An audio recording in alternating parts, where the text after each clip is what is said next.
ঠিক 11:30 বজাত আমাৰ সকলোৰে মৰমৰ আৰু আদৰৰ জুবিন গাৰ্গৰ পাৰ্থিৱ শৰীৰ দিল্লী বিমানবন্দৰত আহি উপস্থিত হ'ব।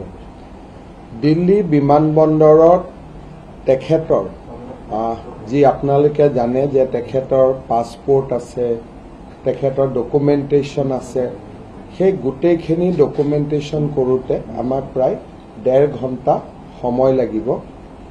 আমি আশা কৰিছোঁ যে প্ৰায় 1:30 বজাৰ বা 2 বজাৰ ভিতৰত আমি জুবিন গাৰ্গক বা তেওঁৰ পাৰ্থিৱ শৰীৰক গুৱাহাটীলৈ পঠিয়াব পাৰিম।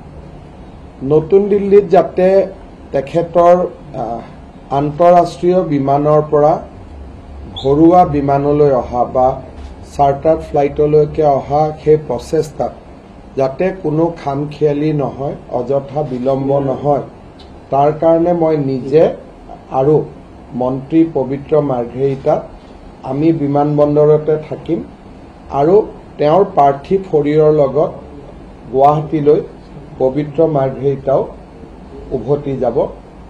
আৰু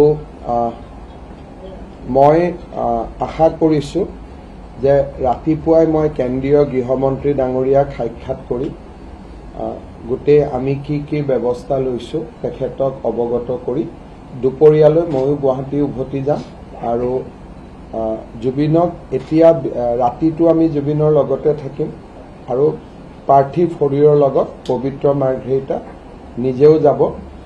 গুৱাহাটী বিমানবন্দৰত বা আন যি ব্যৱস্থা ল'ব লাগে গোটেইখিনি আমি পৰিকল্পনা কৰি আছোঁ আৰু সমান্তৰালভাৱে জুবিনৰ শেষ কৃত্যৰ সম্পন্ন কৰাৰ যিটো স্থান তাকো আমি নিশ্চিত কৰাৰ প্ৰচেষ্টা চলাই আছোঁ। কালি সন্ধিয়া 6 বজাত অসম মন্ত্ৰীসভাৰ কেবিনেট বৈঠক অনুষ্ঠিত হ'ব আৰু কেবিনেটৰ সময়ছোৱাতে আমি জুবিনৰ অন্তিম সংস্কাৰৰ স্থান টুকুৰা আমি নিশ্চিত কৰিম। যিমান আমি এইটো আপোনালোকক এইটো মই জনাব খুজিছোঁ যে এটা যেতিয়া পাৰ্থিৱ শৰীৰ আত্মাৰ পৰা পৃথক হৈ যায়, সেই পাৰ্থিৱ শৰীৰটো কিমান দিনলৈ ভালে থাকিব সি ডিপেণ্ড কৰে যে কেনেকুৱা ধৰণে তাক আমি এমব্লেম কৰিছোঁ। গতিকে এতিয়া ছিংগাপুৰৰ ডক্টৰসকলে তেওঁৰ শৰীৰটো এমব্লেম কৰিছে। গুৱাহাটীত অহাৰ লগে লগে আমাৰ গুৱাহাটী মেডিকেল কলেজৰ ডক্টৰসকলে জুবিনৰ শৰীৰ বা পাৰ্থিৱ শৰীৰ পৰীক্ষা কৰি গম পাব যে কিটো পৰ্যায়লৈকে শৰীৰটো আমি ৰাখিব পাৰোঁ। এটা পৰ্যায়ৰ পিছত যদি আমি শৰীৰটো ৰাখিব চেষ্টা কৰোঁ সি বৰ সুখৰ অভিজ্ঞতা নহ'ব। সেইকাৰণে আমি সম্পূৰ্ণ মেডিকেল এডভাইচ দিওঁ। যদি ডক্টৰে কয় যে নহয় আপোনালোকে এদিন ৰাখক, আমি এদিন ৰাখিম। যদি কয় নহয় আপোনালোকে 2 দিন ৰাখিলেও সমস্যা নহয়, আমি 2 দিন ৰাখিব পাৰিম।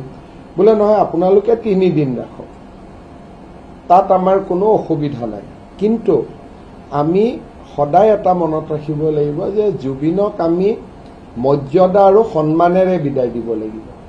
পাৰ্থিৱ শৰীৰটো যদি আমি ভবাতকৈ এটা বেয়া অৱস্থাত যায় তেতিয়াহ'লে জুবিনৰ আত্মাই আমাক সদায় বেয়া পাই থাকিব। গতিকে আমি গোটেই সিদ্ধান্তখিনি চিকিৎসকৰ পৰামৰ্শ মতে ল'ম। দ্বিতীয়তে মই আৰু এটা ৰাইজক আবেদন কৰিম, জুবিনৰ গোটেই জীৱনটো আছিলে দুখীয়া মানুহৰ লগত আৰু সদায় সাধাৰণ আৰু দুখীয়া মানুহৰ কাৰণে জুবিনে সংগ্ৰাম কৰিছিল, গানৰ মাজেৰেও সংগ্ৰাম কৰিছিল আৰু ব্যক্তিগতভাৱেও অজস্ৰজনক চিকিৎসা আদিৰ সহায় কৰি জুবিনে সাধাৰণ শ্ৰেণীৰ মানুহৰ মনত এটা বিশেষ স্থান লৈছিল। মই ৰাইজক অনুৰোধ কৰিম যে আজিৰ দিনটোত প্ৰায়বিলাক দোকান পোহাৰে জুবিনক সন্মান জনাই নিজৰ দোকান পোহাৰ বন্ধ ৰাখিছে। আমি যদি অহা 2-3 দিন দোকানীসকলক, ব্যৱসায়ীসকলক দোকান পোহাৰ বন্ধ ৰাখিবলৈ কওঁ, তেওঁলোকৰ গোটেই পূজাৰ ব্যৱসায়খনে বেয়া হৈ যাব। শ্ৰমিকসকলে কাম নাপাব, দৈনিক ৱেজ আৰ্নাৰসকলে তেওঁলোকৰ খুব পূজাৰ সময়ৰ আগতে খুব ইম্পৰ্টেণ্ট ব্যৱসায় বা ইম্পৰ্টেণ্ট বেতন আদি হেৰুৱাই পেলাব। সেইকাৰণে মই সকলোকে অনুৰোধ কৰিম যে আজি এটা দিন জুবিন গাৰ্গৰ সন্মানাৰ্থে দোকান পোহাৰ বন্ধ ৰখা হৈছে। আমি যাতে খুব বেছি ইনচিষ্ট কৰি নাথাকো যে দোকান বন্ধ হ'ব লাগে, গাড়ী মটৰ বন্ধ হ'ব লাগে আৰু আমাৰ ব্যৱসায় বাণিজ্য বন্ধ হ'ব লাগে, সেইটো আমি কৰিব নালাগে। পূজাৰ বজাৰখন যদি ব্যৱসায়ীসকলে হেৰুৱাই পেলায় তেতিয়াহ'লে তেওঁলোকে বছৰটো ইয়াৰ যিটো প্ৰভাৱ পৰিব তাক তেওঁলোকে মিলাব নোৱাৰিব। আৰু আমি সকলোৱে জানো যে জুবিন সাধাৰণ আৰু দৰিদ্ৰ শ্ৰেণীৰ মানুহৰ কাৰণে সংগ্ৰাম কৰিছিল।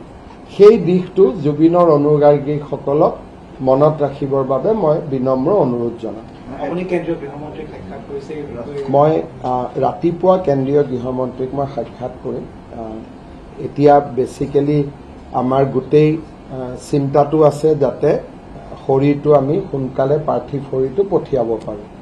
ৰাতিপুৱা মই তেখেতক সাক্ষাৎ কৰি গোটেই ঘটনাৰাজিৰ বিষয়ে জনাম আৰু দুপৰীয়া মই গুৱাহাটীলৈকে উভতি যাম।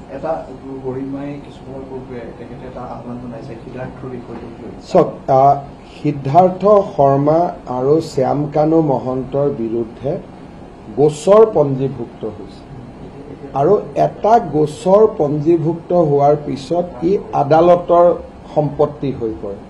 গতিকে সিদ্ধাৰ্থ শৰ্মা বা শ্যামকানু মহন্ত অসমলৈ আহিলে তেওঁলোকক আমি সোধপোছ কৰিবই লাগিব, কাৰণ ই এতিয়া এটা আইনৰ প্ৰক্ৰিয়া।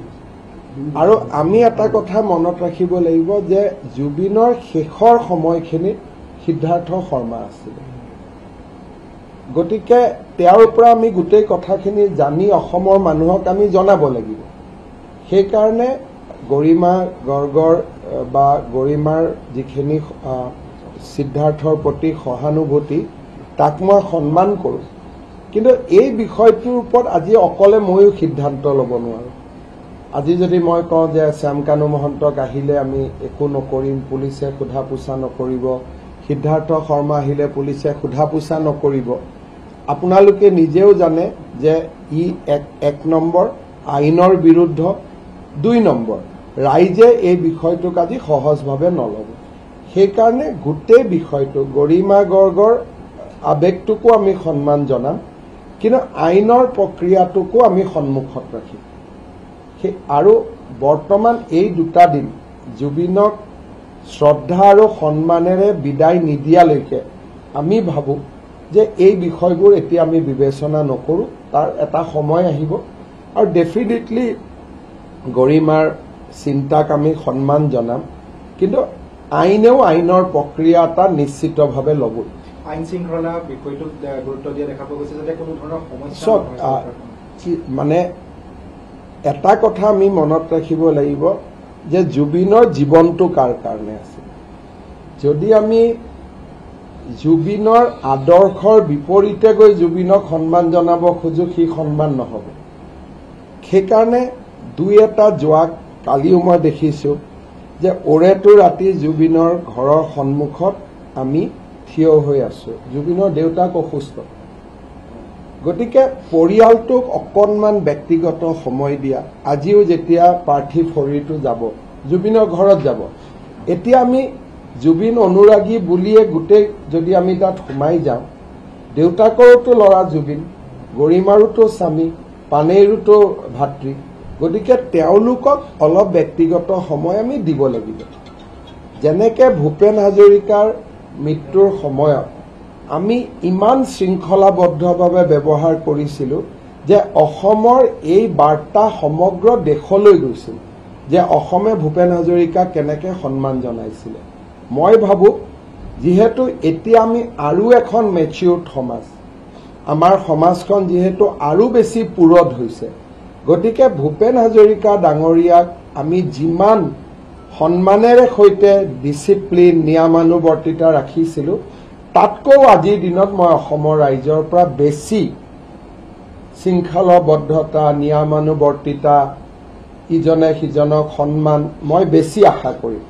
কালিয়ে ধৰক দিব্যাংগ ব্যক্তি এজনে যদি জুবিনক চাব যায় তেওঁক আমি অগ্ৰাধিকাৰ দিব লাগিব কোনোবা এজন বয়োজ্যেষ্ঠ ব্যক্তিয়ে যদি আমি জুবিনক শ্ৰদ্ধা জনাব যায় তেওঁক আমি অগ্ৰাধিকাৰ দিব লাগিব জুবিন অনুৰাগী বুলি আমি কোনোবা এজনক পিছপালাই আমি আগত যাব নোৱাৰো জুবিনৰ অনুৰাগীজনৰ দায়িত্ব হ'ব যাতে সকলোৱে জুবিনক শ্ৰদ্ধা জনাব পাৰে মোৰ যদি দায়িত্ব 1 জুবিনৰ অনুৰাগীজনৰ দায়িত্ব 2 হ'ব যদিও মই ব্যক্তিগতভাৱে অনুৰাগী জুবিনৰ কিন্তু মই আজি এতিয়া অসমৰ মুখ্যমন্ত্ৰী হিচাপে কথাখিনি আপোনালোকক